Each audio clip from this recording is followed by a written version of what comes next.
Today we're bringing you a story about how discovering your own strengths and practicing with dedication can lead you to success. It's a tale that will remind us that we all have unique talents, and with the right mindset we can excel in anything we set our minds to. Along the way, we'll also learn some new words and how to use them in sentences to improve our English in a fun and simple way. So, stay with us till the end. Once, in a small, peaceful town, there lived a family in a quiet corner of the city. This family had a 12-year-old boy named David, who was in the 6th grade. David was an energetic kid who loved playing outdoors, and his favorite activity was playing soccer. Almost every day, David would head out to the nearby public field, where he honed his soccer skills. One afternoon, after coming home from school, David slumped onto the couch, looking deep in thought. He opened a school book, stared at it for a moment, and then leaned back into the soft cushions with a dissatisfied look on his face. His father, who had just come in from the backyard, noticed this unusual behavior and walked over to his son. Sitting beside David, he asked what was bothering him. David explained that he had received a poor grade in math, but that wasn't what was truly upsetting him. He shared that his close friend and neighbor, Matt, always seemed to score high in math. No matter how hard David tried, he just couldn't seem to do as well. Hearing this, David's father went to get a glass of water to calm his son. Once David had relaxed a bit, his father took him outside to their small backyard garden, which was filled with shady trees and a peaceful atmosphere. "David," his father began, "I want you to understand 3 important lessons from what happened today. These are lessons that will guide you as you grow older." David, who deeply respected his father, was a bit confused but intrigued. "Can you explain those lessons, Dad?" he asked. "You will learn each lesson one by one through a challenge I will give you," his father replied with a gentle smile. After a brief pause, his father continued, "For the first lesson, I want you to invite Matt to play soccer with you tomorrow." David nodded, eager to find out what lesson his father had in mind. The next morning, the weather was bright and welcoming, and David went to school with his usual excitement. That afternoon, after school, he invited Matt to join him for a soccer game at the nearby field. As usual, David, who played soccer almost every day, dominated the match. He scored 3 goals, leading his team to a big victory.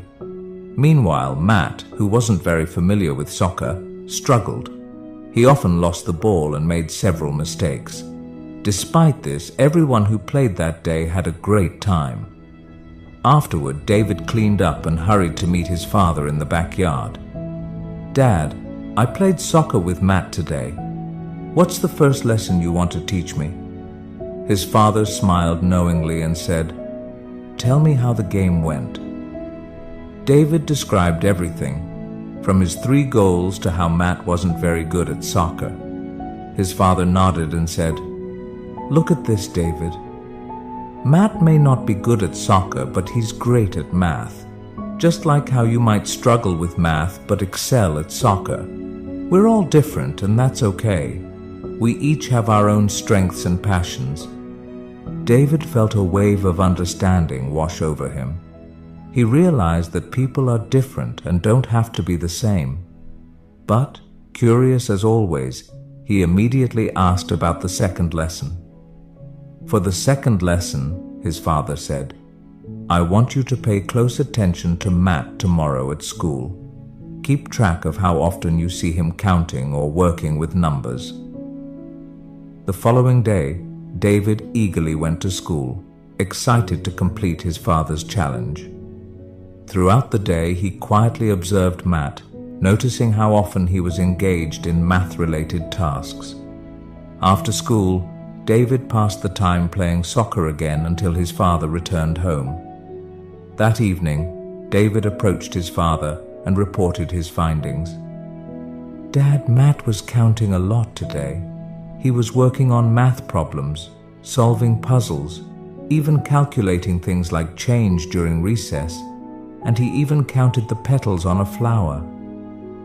His father smiled warmly and said, "That's the second lesson, David. Matt is good at math because he enjoys it and practices it often. If you want to get better at something, you have to keep practicing, just like you do with soccer. It doesn't always have to be difficult. You can start with simple things like counting petals on a flower."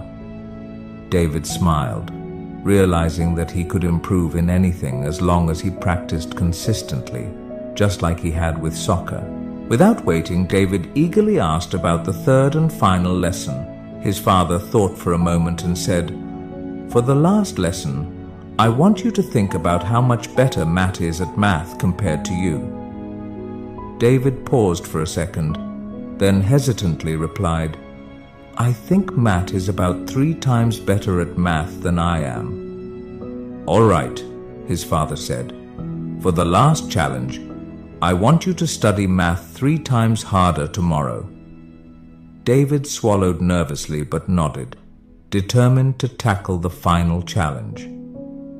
The next day after school, David sat down to study math. After an hour of intense focus, he decided to push through and study for 2 more hours, tripling his usual effort.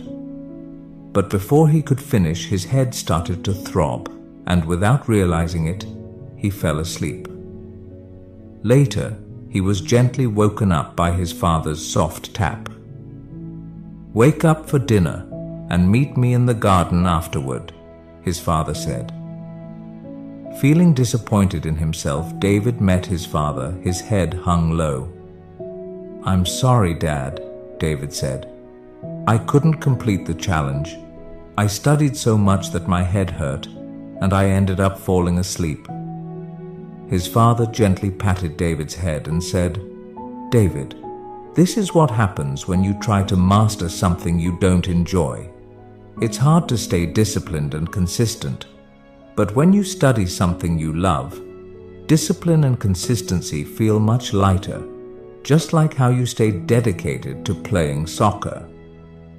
After a brief silence, his father gave him the final piece of advice.